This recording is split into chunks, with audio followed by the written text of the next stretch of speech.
Mari kita bertawassul, bertabarruk kepada kitab yang pada malam hari ini kita belajar bersama-sama, yaitu yang dikarang oleh As-Sayyid Al-Habib Abdurrahman bin Saggaf bin Husain As-Saggaf rahimahullahu ta'ala.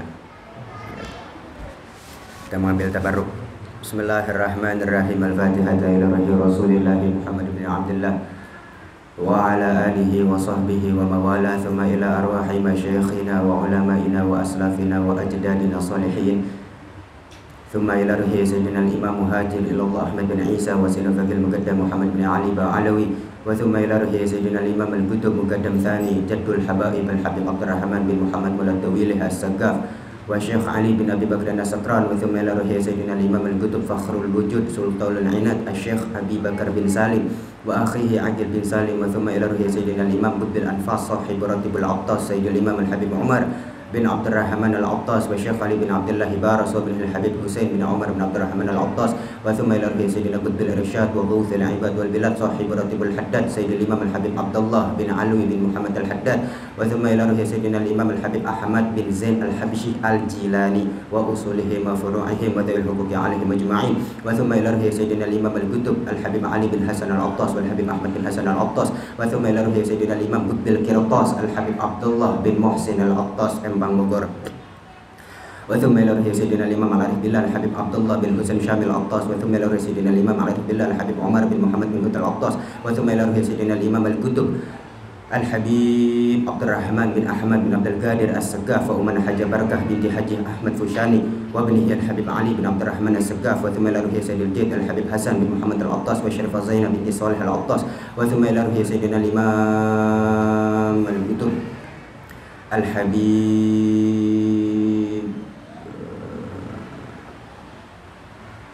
Abu Bakar bin Muhammad As-Saggaf, wa thumma ila ruhi khususan ila ruhi sahibu hadzal kitab Al-Habib Abdurrahman bin Saggaf bin Husain As-Saggaf wa usulihi wa furu'ihi wa dawil huquqi alaihim ajma'in, an Allah ta'ala takashahum birrahmah wal maghfirah, an Allah ta'ala yaghfir lahum yarhamhum wa ya'li darajatihim fil jannah wa yanfa'una bi asrarihim wa anwarihim wa ulumihim wa nafahatihim wa barakatihim fid dunya wad dunya wal akhirah, an Allah ta'ala yuballighu maqasidana wa yaqdi hawaijana wa yaftahu alaina futuhal arifin bijahihim wa bikaramatihim wa bihaqqihim.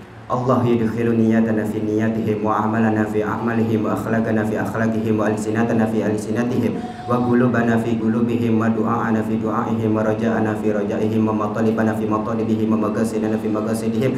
Al-Fatihah ala hadhihi niyyah min khairatid dunya wal akhirah wa ila hadratin nabi Muhammadin sallallahu alaihi wasallam. Al-Fatihah. A'udzu billahi minasy syaithanir rajim. Bismillahirrahmanirrahim. Alhamdulillahi rabbil alamin. Arrahmanir rahim. Maliki yaumiddin. Iyyaka na'budu wa iyyaka nasta'in. Ihdinas siratal mustaqim. Siratal ladzina an'amta 'alaihim ghairil maghdubi 'alaihim waladdallin. Rabbi ighfirli wa liwalidayya amin. Ya Rabbi bil Mustafa balligh maqasidana waghfir lana ma madha ya wasi'al karami. Ya Rabbi bil Mustafa balligh maqasidana waghfir lana ma madha ya wasi'al karami. Ya akramal khalqi liman aludhu bihi siwaka inda hululil hadithil amimi. Ya Rabbi bil Mustafa balligh maqasidana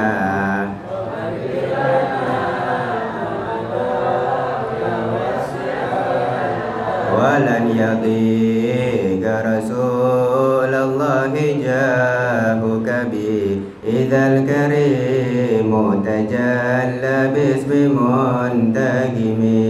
Ya Rabbi bil Mustafa balligh maqasidana wa واغفر لنا ما مضى يا واسع الكرم يا نفس لا تقنطي من زلة عظمت إن الكبائر في الغفران كالأمم يا رب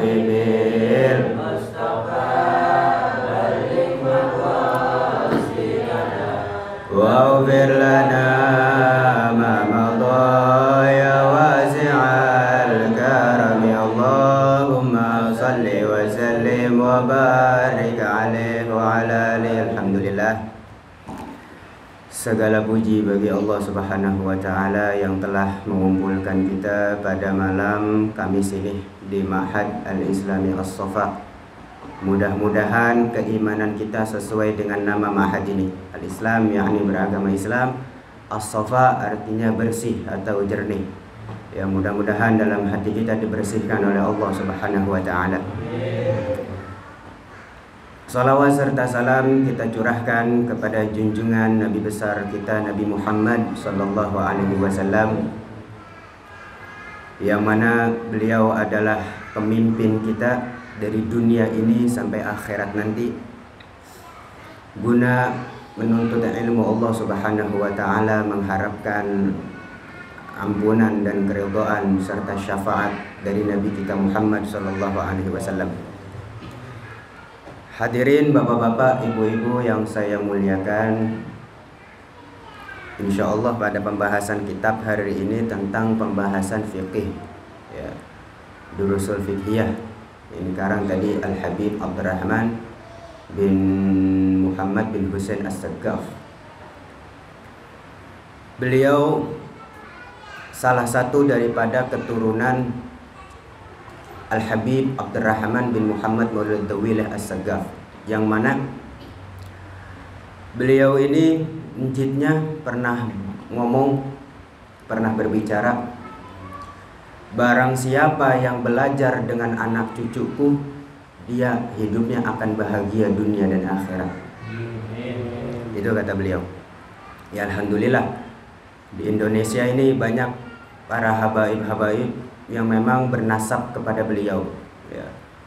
Bahkan dikatakan oleh salah satu seorang ulama, orang yang belajar ilmu, ya, belajar ilmu agama nih, tanpa memiliki sanad kepada satu orang habaib aja, itu hukumnya sama seperti orang yang mencuri ilmu. Jadi kalau misalkan antum belajar kepada para masyayikh, kepada para ulama, kiai, ustadz gitu ya, mengambil sanad keilmuan kepada mereka, paling minim ambil satu orang habaib yang antum jadikan guru.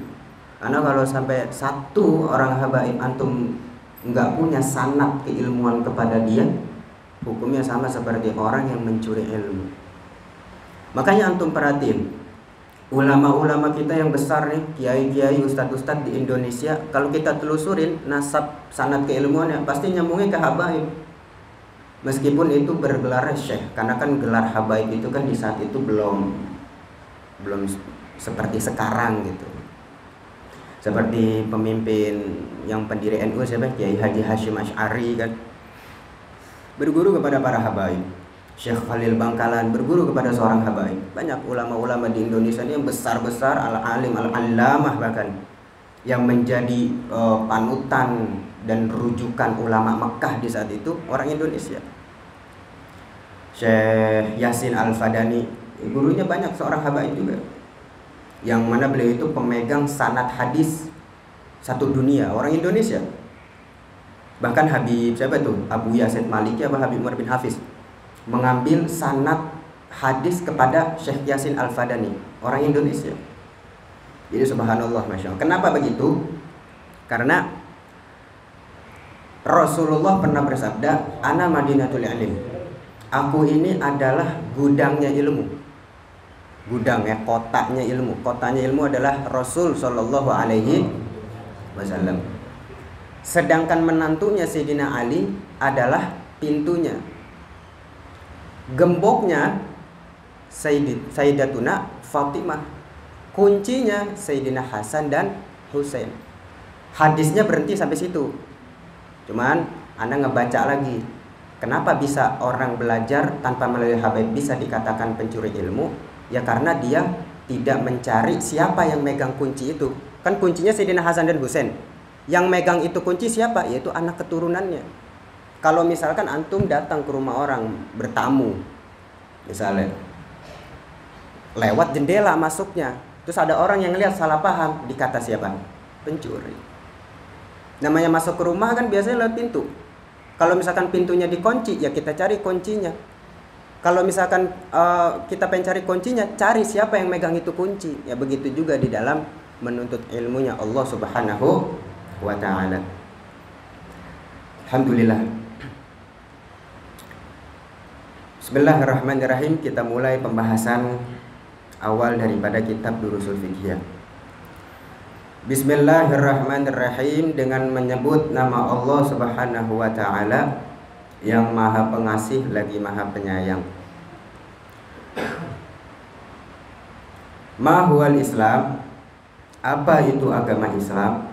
Islam ini hadirin bapak-bapak, ibu-ibu sekalian,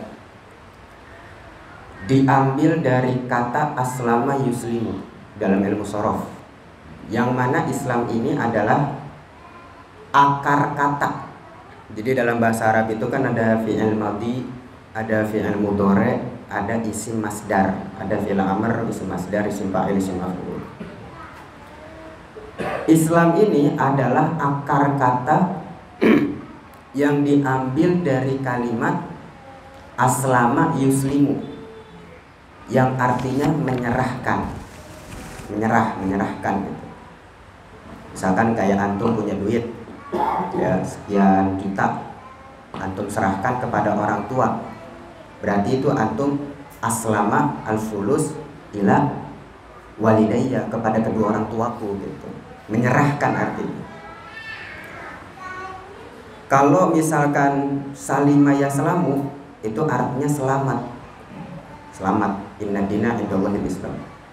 Tapi Islam di sini, agama kita yang kita anut, yang kita yakini sebagai agama yang benar adalah diambil dari kata aslama yuslimu, yang artinya menyerahkan. Jadi kalau misalkan ada orang dia beragama Islam tapi tidak mau menyerahkan sedikit waktunya untuk agamanya, maka Islamnya hanya sebatas di zohirnya saja, tidak menembus kepada hatinya. Islam ini agama tuntutan, Bang. Tuntutan apa maksudnya? Tuntutan segala sesuatu yang menjadi kewajiban. Contoh misalkan sholat 5 waktu ya. Kita punya waktu 24 jam, tapi Allah Subhanahu wa ta'ala minta cuma 5 menit untuk mendirikan sholat. Cuma minta 5 menit Allah ta'ala. Makanya begitu sombongnya seseorang, mohon maaf lahir dan batin, begitu sombongnya seseorang apabila dia memiliki waktu 24 jam diminta sama Allah Subhanahu wa ta'ala untuk mendirikan sholat yang Allah cuma minta 5 menit. Begitu orang musibahnya jauh lebih besar daripada iblis laknatullah alaihi. Iblis, Pak, Bu, dia cuman gak mau sujud sama Nabi Adam. Iblis itu simbol tauhid, ya. Kok begitu, Bib, simbol tauhid? Karena iblis begitu diperintahkan sama Allah Subhanahu wa ta'ala untuk bersujud kepada Nabi Adam, bukan karena iblis itu gak mau sujud, tapi dia pengen sujudnya cuman sama Allah ta'ala aja. Kalau kita pengen ngebaca nih, makhluk Allah yang paling tauhidnya tinggi itu adalah iblis. Iblis tuh, yang aslinya namanya Azazil. Ada di antara antum yang namanya Azazil? Nggak ada ya. Azza itu artinya kemuliaan.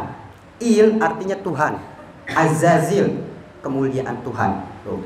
Apa yang diberikan gelar tuh? Azazil, penghulu para malaikat. Solehnya luar biasa ya. Tapi dia bisa menjadi iblis. Artinya orang yang binasa. Iblis tuh 14. Iblis tuh arti binasa. Syaitanir rajim. Jadi syaitan itu bukan nama ya, sifat. Syaitan itu sifat. Jadi kalau misalkan ada orang yang hidupnya mohon maaf gitu ya, dia menyimpang, ya nggak mau nurutin agamanya, dia syaitan dari kalangan manusia. Jadi syaitan itu ada dua. Ada syaitan yang memang dari bangsa jin, ada syaitan yang memang dari kalangan manusia. Tuh. Qul a'udzu birabbin nas, malikin nas, ilahin nas, min syarril waswasil khannas, alladzi yuwaswisu fi sudurin nas, minal jinnati wan nas. Tuh. Alladzi yuwaswisu fi sudurin nas. Yang membuat bimbang nih hati. Siapa yang membuat bimbang? Itu dari kalangan jin dan syaitan, dari jin dan manusia. Jadi jin itu, syaitan itu nama sifat. Jadi manusia juga bisa mendapatkan gelar syaitan, bisa manusia. Itu. Kalau misalkan dia itu menyimpang, ya, nggak mau nurut sama agamanya. Jadi sebenarnya perintah agama itu adalah perintah yang sangat tidak memberatkan sama sekali pekerjaan kita. Misalkan sholat subuh. Sholat subuh kan waktu dimana awal aktivitas kita. Masih bisa tuh kita cuma 5 menit doang sholat. Sholat zuhur, waktu kita istirahat kerja. Iya enggak? Biasanya kan orang kalau kerja di PT itu atau kerja di kantoran, waktu zuhur waktunya istirahat, bisa disisipin buat istirahat, buat sholat. Asar, waktunya memang udah balik asar, bisa kita sholat asar. Maghrib itu udah nyampe di rumah, ya kan? Jadi sholat 5 waktu itu tidak memberatkan pekerjaan kita sebenarnya. Itulah agama Islam, rahmatan lil alamin, itu di situ. Paham insyaallah ya. Jadi al-Islam ini artinya menyerahkan kemampuan kita, harta kita, ya semua apa yang kita punya, menyerahkan sebagian gitu. Agama tidak menuntut semua, jelas manusia kan. Ya ilok orang gajian dikasih ke semuanya kan, gimana buat anak bininya ntar, bisa ngerongrong gitu. Separohnya dah agama minta, ya jangan sampai orak gitu bahasanya. Nah, lanjut ya. Al-Islamu huwa din. Islam itu adalah agama, ya. Din ada millah, yang artinya sama-sama agama juga. Cuman kalau din diambil dari kata dana ya dinu, yang artinya tunduk. Tuh dalam bahasa Arab artinya agama tuh ad-din. Ad-din itu artinya agama. Sebetulnya dia itu diambil dari kata dana ya dinu, yang artinya tunduk. Tuh orang kalau beragama pasti tunduk. Kalau dia beragama tapi ngebantah, ya mohon maaf deh, bahasanya KTP doang agamanya. Itu din. Tapi kalau millah itu dia bisa artinya agama, bisa artinya kehidupan kita semua, gaya hidup, sistem hidup tuh millah. Makanya Allah Subhanahu wa taala berfirman di dalam Al-Qur'an, "Walan tarda ankal yahudu walan nasara hatta tattabi'a millatahum." Allah bilangnya millah, bukan din, bukan. Disebutnya millah. Kenapa? Karena millah di sini bukan hanya sekedar agama, tapi sistem hidup, gaya hidup, semua apa yang dilakukan oleh orang Islam, orang-orang Yahudi dan Nasrani gak bakalan senang. Sampai kapan? Sampai kita mengikuti millahnya mereka, gaya hidupnya mereka, sistem hidupnya mereka, dan semua apa yang mereka lakukan sampai kita melakukan, baru mereka ridho. Walantardo. Jadi din ini artinya tunduk atau patuh. Jadi Islam ini dia adalah agama yang dibawa oleh Nabi kita Muhammad sallallahu alaihi wasallam. Tujuannya untuk apa? Lisa'adatil bashar fi ma'ashihim wa ma'adihim. Tujuannya untuk menggapai kebahagiaan manusia fi ma'ashihim wa ma'adihim, di dalam kehidupan dunianya mereka dan di dalam kehidupan akhiratnya mereka. Itu tujuannya tuh untuk membuat kita bahagia, tujuan agama. Karena orang yang di dalam hatinya tidak memiliki agama, sifatnya kasar orang, hatinya nggak tenang. Dunia dia dapat, kayak mohon maaf deh, kayak orang-orang Jepang gitu ya. Banyak yang setiap tahunnya yang pada bunuh diri, orang-orang Jepang. Lihat antum di media banyak. Kenapa? Karena memang agama nggak penting di sana. Padahal dunia mereka dapat, ya kan? Oh jangan tanya, orang-orang Jepang dahsyat. teknologinya super canggih dia. Tapi banyak, bahkan ada pendaftaran untuk bunuh diri tempatnya. Ada banyak orang keluhannya di sono yang bunuh diri, kan sebelumnya ditanya tuh. Ada yang alasannya karena saya 3 hari ini nggak bisa tidur, gelisah. 3 hari nggak bisa tidur, akhirnya bunuh diri. Itu kenapa? Karena faktor nggak punya agama. Dan agama itu adalah agama yang membuat kita tenang. Agama itu membuat kita ini alladzina amanu wa tatma'innu qulubuhum bi dzikrillah. Itu berzikir kepada Tuhan, kepada Allah Subhanahu wa taala yang membuat hati kita tenang. Ya kalau misalkan kita pusing, stres, depresi nih, mikirin cicilan belum bayar-bayar. Ya, anak sekolah nunggak. Jangan dipikir pakai logika. Kalau dipikir pakai logika nggak bakalan nyampe. Ini sesuai apa yang saya pelajarin ya, meskipun saya belum ngalamin karena saya belum rumah tangga.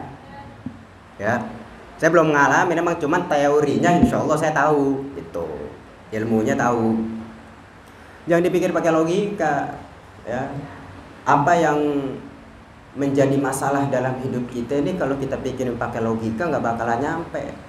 Allah punya kehendak, makanya cara kita biar lepas dari semua masalah hidup, Allah bilang wasta'inu bis-sabri was sholat. Minta tolong sama Allah Ta'ala dengan sabar dan sholat, mendirikan sholat. Insya Allah ada jalan kemudahannya. Itu. Makanya jangan ada orang tempo-tempo dia stres, dia depresi, mikirin masalah hidupnya, mabok, maaf, ya, main judi, ya. Kita nggak benci sama orangnya, enggak. Agama Islam menyuruh kita untuk banyaklah gitu ya dalam Al-Quran celaan terhadap mereka. Sebetulnya bukan mencela orangnya, tapi mencela apa? Mencela perbuatannya. Kita diajarin oleh guru-guru kita, kalau melihat ada orang yang maksiat, jangan benci sama orangnya, benci sama sifatnya aja. Sebab kenapa? Kalau benci sama orangnya, suatu saat dia berubah, kita bakalan tetap benci. Tuh, sama orang yang maksiat nih, dia nggak pernah sholat nih, hidupnya maksiat terus. Bencinya jangan karena orangnya, benci sama sifatnya. Kalau benci sama orangnya, suatu saat dia dapat hidayah, dia berubah, kita bakalan tetap benci. Lu dulu kayak begitu, lu jangan sosokan lu gitu. Jadi kalau benci sama sifatnya hilang, kita jadi cinta lagi. Gitu, makanya kalau misalkan antum melihat saudara antum, kawan, teman, sahabat, ada yang melenceng, kita benci sifatnya boleh, tapi kalau benci orangnya jangan. Gitu. Ya, makanya banyak juga di kalangan para habaib yang mungkin dia juga manusia, gitu ya, punya syahwat juga, punya kesalahan, punya dosa. Mungkin antum sering nemuin. Gitu. Kalau aneh sih nggak ngalamin, karena kan yang ngalamin rasa apa ya disebutnya ya, gedek gitu hati, karena kan antum, ya kan, antum sebagai seorang umat Nabi yang memang bukan habaib, ngadapin habaib yang seperti itu kan pasti gedek, gitu kan. Bagi duit gua, ini dipalakin misalnya.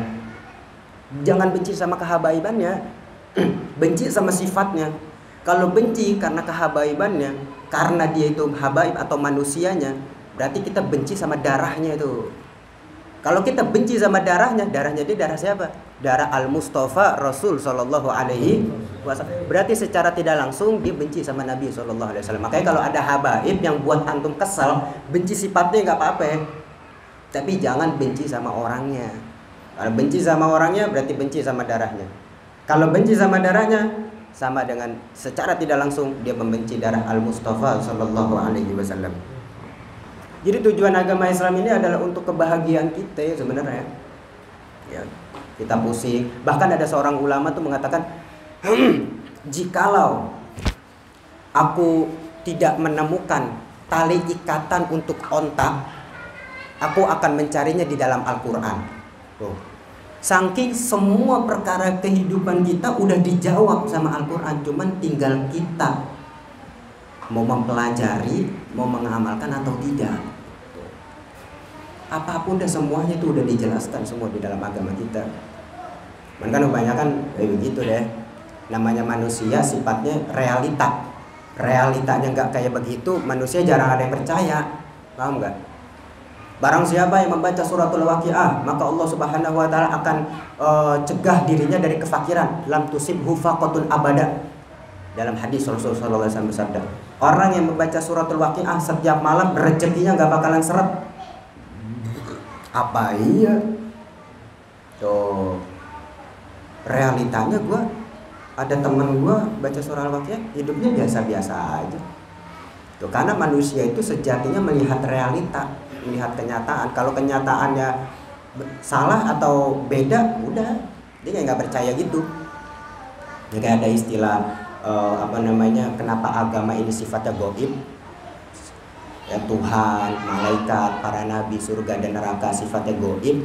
Ya karena untuk menguji min zawi syakki war raib, daripada kalangan manusia-manusia yang memiliki keraguan. Jadi di situ ada bedanya, ada fungsinya akal tuh di situ untuk kita bisa ngebedain. Ya, hakada. Alhamdulillah ala kulli hal. Jadi agama Islam itu adalah agama yang dibawa oleh Nabi kita Muhammad Sallallahu Alaihi Wasallam untuk kebahagiaan manusia di dalam kehidupan mereka dan kehidupan dunia dan kehidupan akhirat. Ini ngomong-ngomong saya sampai berapa menit ya? Hah? Jangan bebas-bebas, ntar pada nundutin saya ngomong sama tembok. Hah? Lanjut deh ya kita ini. Kamar Arkanul Islam ya, sekarang masuk kepada rukun. Rukun, ada syarat. Kalau di dalam agama Islam itu ada apa? Dalam ilmu fikih ada rukun, ada syarat. Arkanul Islam khamsatun. Rukun-rukun Islam itu ada 5. Jadi kalau rukun itu bahasanya peraturan. Kayak misalkan kita ngelamar kerja di PT. Peraturannya lu harus begini, lu harus begitu, begono, gitu kan. Rukun itu peraturan yang ada. Tapi kalau syarat itu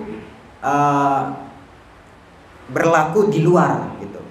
Kayak contoh orang pengen masuk kerja, syaratnya harus punya ijazah, harus berusia sekian, atau misalkan punya peraturan yang lebih ini lagi, tinggi badannya, posturnya harus segini, itu syarat gitu.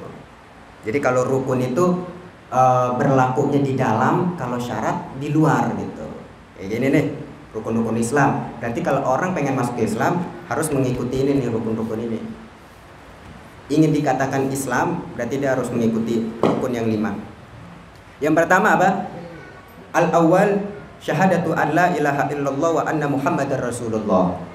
Kalau misalkan ada orang syahadat la ilaha illallah, misalkan ada orang kafir nih, la ilaha illallah, tapi nggak pakai muhammadur rasulullah, belum sempurna imannya. Ya kalau misalkan ada orang kafir, kita suruh azan, coba dong azan, kali suara lu bagus, di azan nih, Allahu akbar, Allahu akbar, asyhadu an la Allahu akbar, Allahu akbar, Allahu akbar, Allahu akbar, terus sampai akhir azan. Di situ kan ada 2 kalimat syahadat tuh, ya kan? Orang kafir nih azan nih, begitu dia selesai azan meninggal, dia dihukumi sebagai orang muslim. Kenapa? Karena sejatinya manusia itu rohnya sudah beriman. Ya kan, yang dalam Al-Quran apa itu? Bukankah aku ini adalah Tuhan kalian? Mereka menjawab qalu bala. Jadi setiap manusia ini nih rohnya nih, sebetulnya kita udah ketemu di alam ruh, kita ini udah ketemu sebelumnya. Saya udah ketemu sama antum semuanya. Cuman begitu lahir ke alam dunia dibuat lupa gitu. Dia udah ketemu. Makanya kadang-kadang kita kalau berkunjung di satu tempat, kayaknya gue pernah kemari deh, kayaknya gue pernah kemari, padahal belum itu. Karena dari rohnya itu tuh udah jalan sebenarnya. Dia udah melakukan apa yang bakalan dilakuin di alam dunia gitu. Di alam dunia dia bakalan kesini, bakalan kesono. Di alam ruh tuh udah ngelakuin gitu. Mereka kadang-kadang, kayaknya pernah ketemu mana orang nih, itu pernah ketemu di alam ruh. Di alam ruh tuh udah ketemu sebelumnya. Yang pertama syahadat. Ya, salah satu daripada rukun Islam adalah syahadat. Syahadat bahwasanya bersaksi tiada Tuhan yang patut disembah kecuali Allah Subhanahu wa taala, sedangkan Nabi Muhammad adalah utusan Allah. Ada satu pertanyaan begini.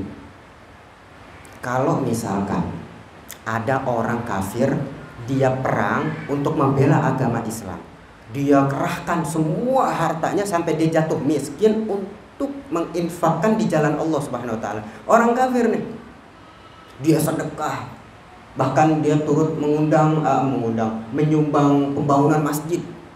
Sekian ratus juta dia sumbang sampai rezekinya habis semuanya. Maksudnya duitnya habis buat Islam doang gitu. Begitu dia meninggal, hukumnya sebagai orang kafir apa sebagai orang Islam tuh? Ya kan? Dihukumin sebagai orang kafir tetap. Karena dalam Al-Quran itu disebut habaan mansur amalannya, sebagai debu yang berterbangan. Debu kan kalau kita sapu banyak tuh dia, ya kan? Tapi seperti itu amalannya. Karena kenapa? Karena dia nggak ngucapin 2 kalimat syahadat. Logikanya begini, logikanya nih. Tempo ada sohib kita yang curhat masalah dia demen sama cewek nih, maharin nih, anak muda nih biasa, ya kan? Dia demen nih, dia cerita sama nih, Beb, aneh demen banget Beb sama dia nih Beb. Pokoknya diceritain tuh semua, ya kan? Namanya anak muda, dan dia juga emang bukan orang pesantren, bukan orang yang beragama banget gitu, cuman paham tentang ilmu agama, dikit-dikit paham lah dia. Dia demen sama perempuan nih, ya kan? Dia udah ngebeliin apa yang si perempuan demen, ya kan? Beliin ini, beliin itu, terus diajak jalan bareng. Akhirnya sampai saatnya dia nanya, posisi gua di hadapan lu sebagai apa? Ini ada kaitannya nih sama ini, ada kaitannya nih. Posisi gua di depan lu apa? Bahasanya gitu deh. Teman aneh ngomong macam-macam nih. Si perempuan seharinya bilang, ya sebagai teman doang lah. Langsung sakit hati deh. Jadi selama ini gue berjuang buat elu nih, gue dianggap teman doang. Jadi kepengen dia dianggapnya sebagai kekasih meren gitu. Terus si cewek bilang, lu gak bilang I love you sama gue. Paham gak tuh? Dari syahadat, orang berjuang mati-matian untuk Islam, kalau dia meninggal tidak mengucapkan 2 kalimat syahadat, artinya apa? Dia belum bilang I love you sama Allah Subhanahu wa taala. Gitu. Paham kira-kira ya? Ya kalau misalnya ada orang kafir meninggal, sedangkan semua hidupnya dikerahkan untuk Islam, tetap dalam keadaan kafir. Kenapa? Karena yang tadi Anda bilang tidak mengucapkan I love you sama Allah Subhanahu wa taala. Tapi bagaimana Bib? Kalau misalkan ada orang lahir dia bisu. Bisu apa sih namanya? Kalau nggak ada suaranya apa? Bisu ya, benar ya? Bisu. Lahir dalam keadaan bisu dari kecil nih sampai dia tumbuh dewasa udah besar. Kan nggak bisa tuh dia ngucapin 2 kalimat syahadat. Ya kan? Di dalam kitab Safwatuz Zubat dikatakan wa nutqu bisyahadataini atubira li sihhatil imani mimman kadara. Tuh. Jadi kalau misalkan ada orang terlahir nggak punya lidah, misal dari kecil nih sampai tua, atau mulutnya bisu nggak bisa ngomong, sedangkan orang Islam kan harus syahadat. Kalau bisu bagaimana dia ngucapin syahadat? Kalau dia nggak punya lidah, bagaimana dia bisa ngucapin syahadat? Kan nggak punya lidah, susah. Atau misalkan dia bisu, bagaimana tuh?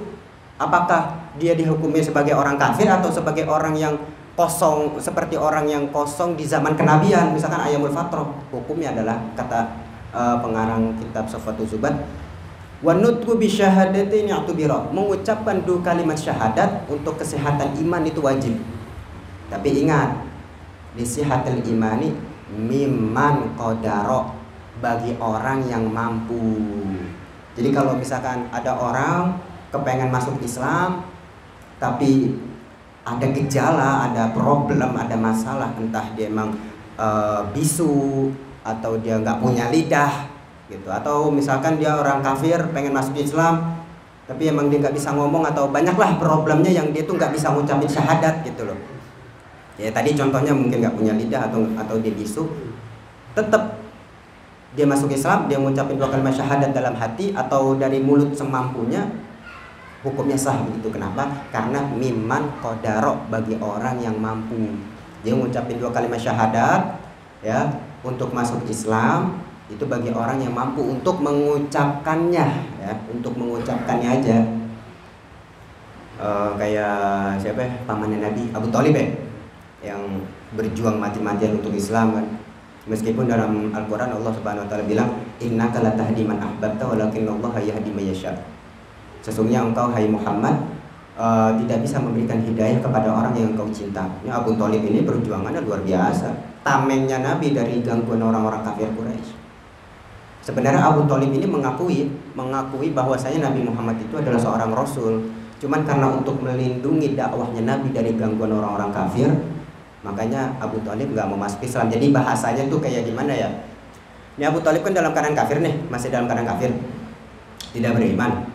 Jadi supaya ponakannya dakwahnya lancar, supaya orang-orang kafir ini nggak begitu brutal, tidak terlalu brutal untuk menyerang Nabi, makanya Abu Thalib ini sebagai tameng, ibarat kata kayak di sana ada teman gua gitu. Ngerti nggak maksudnya?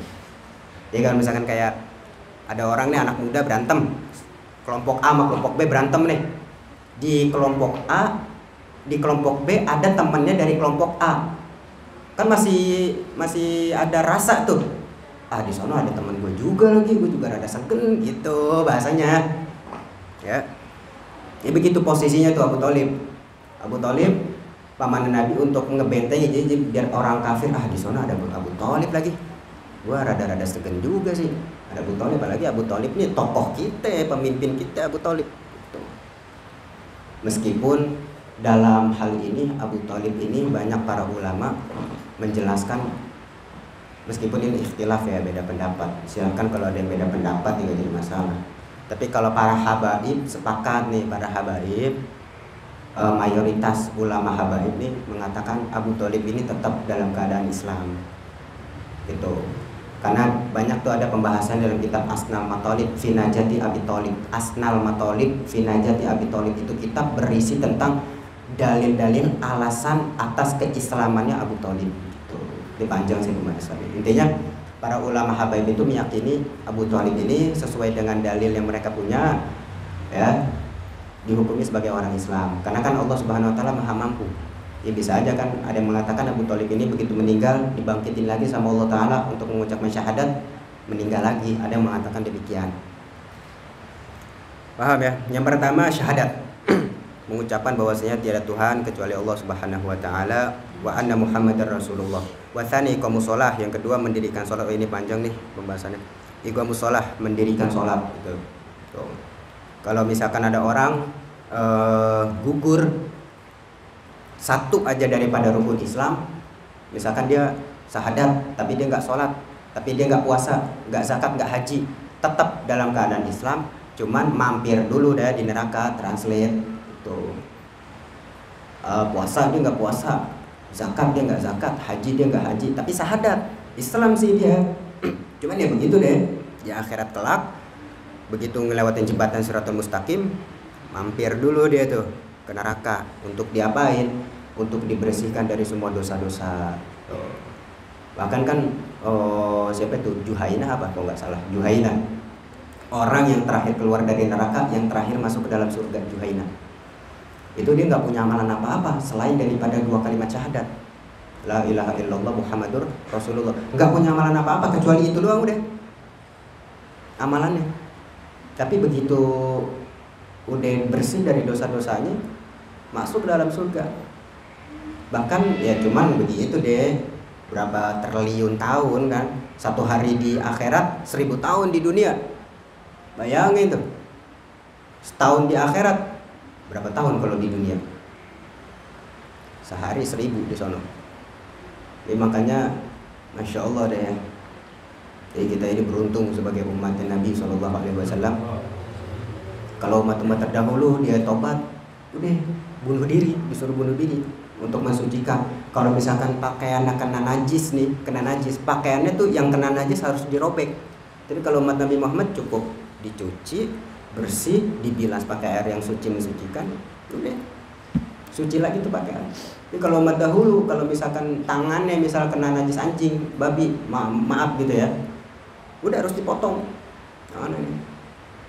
Makanya bersyukur ya kita sebagai umat Nabi Muhammad SAW itu seperti itu. Begitu luar biasa ada umat Nabi. Iqamus shalah, mendirikan sholat. Bahkan dulu ada kisahnya di zaman Nabi Allah Musa alaihissalam. Jadi ada seorang wanita, dia berzina, habis berzina melahirkan seorang anak. Seorang anaknya itu lahir dibunuh. Datang kepada Nabi Musa, ya Nabi Allah, minta ampun dong, minta kepada Allah Subhanahu Wa Taala agar Allah Taala mengampuni dosa-dosa aneh. Emang kenapa ya dosa ente? Kata Nabi Musa, dosa aneh berzina melahirkan anak, terus anaknya saya bunuh. Nabi Musa di situ kesel. Begitu serius? Ente keluar sono dari rumah aneh. Aneh khawatir ntar ada api dari neraka turun yang ngebakar kita semua nih di sini. Datang minta ampun sama Nabi Musa, dikata seperti itu, kecewa dia, sakit hati. Akhirnya pas keluar malaikat Jibril turun. Hai Musa, apakah engkau tahu siapa orang yang lebih buruk dari wanita tersebut? Nabi Musa kaget, emang ada Jibril?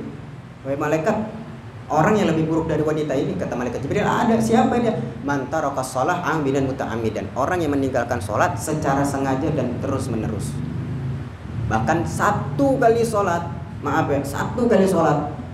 dilewatkan tidak bisa ditebus oleh 1000 kali naik haji.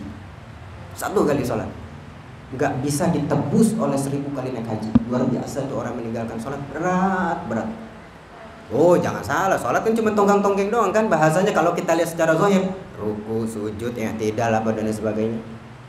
Tapi Allah Ta'ala bilang apa? Wa innaha lakabiratun illa 'alal khashiin. Salat itu begitu berat salat ini. Kecuali kepada orang-orang yang mau tunduk dan patuh. Jangan salah, salat walaupun cuma Allahu Akbar, baca Fatihah, ruku, kelihatannya gampang. Nih yang berperang nih hati nih, waduh, apalagi subuh-subuh, hujan-hujan, ya kan. Aduh, mamanya terlalu dah 5 menit lagi dah tidur dah. Karena sampai siang 14. Itu berat, sholat itu berat. Makanya luar biasa di dalam sholat banyak pahalanya itu begitu, mendapatkan pahala puasa. Ya, karena kenapa? Karena di dalam sholat kita nggak makan dan nggak minum, mendapatkan pahala jihad karena kita melawan hawa nafsu. Jadi dalam sholat itu banyak pahala-pahala yang dikerjakan oleh kita nih. Misalkan dia sedekah, dia zakat, dia haji, dia baca Quran. Di dalam sholat tuh dapat tuh semuanya. Dan emang berat sholat ya. Jadi cara untuk kita enteng dalam ibadah, pertama ada saran dari para ulama, jauhi makanan-makanan yang mengandung riba, mengandung syubhat. Syubhat itu antara halal dan haram. Kayak kita misalkan nemu makanan nih, nemu duit gocengan atau 20.000 di jalan, kan itu kita nggak tahu tuh pemiliknya siapa. Itu disebutnya syubhat.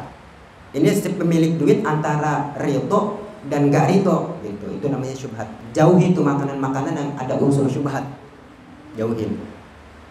Dan juga makanan-makanan haram, jelas ya haram ya, riba, syubhat sama haram.